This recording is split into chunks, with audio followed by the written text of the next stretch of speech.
السلام علیکم ورحمۃ اللہ وبرکاتہ۔ آثار حیدری میں آپ سب کو خوش آمدید۔ جناب رسول خدا کے ایک صحابی حضرت ابو ذر غفاری کا ایک قصہ ہے جو آپ کے سماعتوں کی نظر کرتی ہوں۔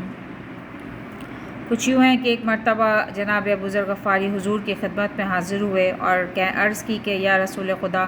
میرے پاس 60 راس دنبیاں ہیں اور میں ان کو اگر جنگل میں لے کے جا کے چرانے لگوں تو میں حضور کی جدائی کو برداشت نہیں کر سکتا۔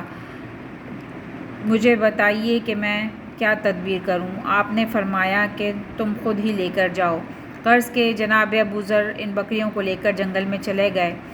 اور 7ویں روز خدمت اقدس میں حاضر ہوئے اور عرض کی کہ یا رسول خدا، میرے ساتھ ایک عجیب واقعہ ہوا۔ آپ نے فرمایا وہ کیا؟ ابو ذر نے عرض کی کہ یا رسول اللہ، میں نماز پڑھ رہا تھا کہ ناگہاں بھیڑیے نے ان پر حملہ کیا۔ تب اس امر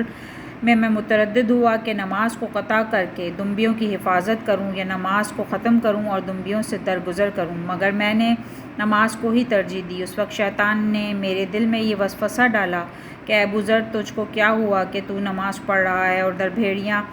دنبیوں پر حملہ کر کے سب کو پھاڑ کھائے گا اور تیرے لیے دنیا میں کوئی ذریعہ معاش باقی نہ رہے گا۔ تب میں نے شیطان سے کہا کہ میرے واسطے توحید باری تعالیٰ اور رسول خدا پر ایمان لانا اور ان کے بھائی علی ابن ابی طالب کی دوستی رکھنا ہی باقی رہے گا، اور ان کے ہوتے ہوئے اس دنیا کی ہر شے کا فوت ہونا آسان اور سہل ہے۔ یہ کہہ کر میں نماز پڑھنے میں مصروف ہوا اور بھیڑیے نے آ کر ایک بچہ گوسپند پکڑ لیا، اور میں اس بات کو محسوس کر رہا تھا کہ اتنے میں ایک شیر اس بھیڑیے پر جھپٹا اور بھیڑیے کو پھاڑ کر 2 ٹکڑے کر ڈالا اور بچے کو چھڑا کر ریوڑ میں پہنچا دیا اور مجھ کو آواز دے کر کہا کہ اے ابو ذر، تم اپنی نماز میں مصروف رہو اور دنبیوں کی کچھ فکر نہ کرو، کیونکہ اللہ تعالیٰ نے مجھ کو ان کی حفاظت کے لیے مقرر کیا ہے جب تک تم نماز سے فارغ نہ ہو لو۔ یہ صدا سن کر میں نماز میں مشغول ہوا اور اس واقعے سے میں بہت متعجب ہوا۔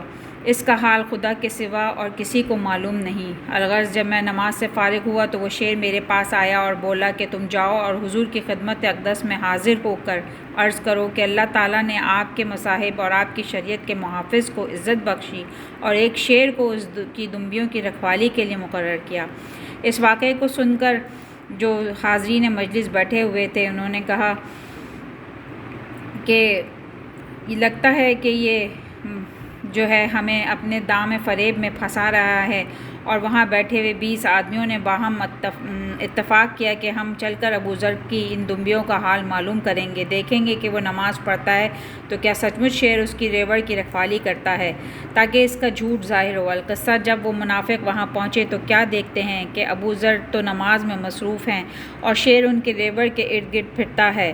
اور ان کو چرا رہا ہے، اور جو دنبی ان میں سے بچھڑ جاتی ہے ان کو ہانک کر ریوڑ میں شامل کر دیتا ہے۔ یہاں تک کہ جناب ابو ذر نماز سے فارغ ہوئے تو شیر نے ان کو آواز دی کہ یہ لو تمہارا غلہ جوں کا، تو صحیح سلامت ہے۔ بعد ازاں ان منافقوں کو بھی پکار کر کہا کہ اے گروہ منافقین، آیا تم اس امر کے منکر تھے کہ اللہ تعالیٰ مجھ کو محمد، علی اور ان کے آل اطہار کے دوست اور بارگاہ باری تعالیٰ میں ان حضرات سے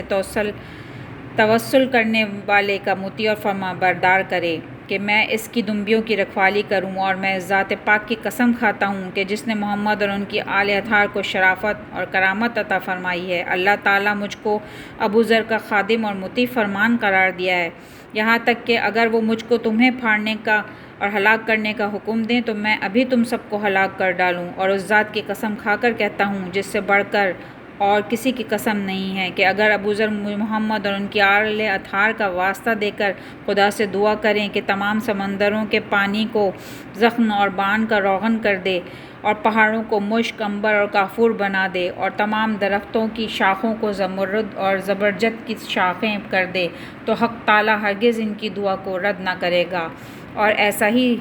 ظہور میں آئے گا۔ سبحان اللہ۔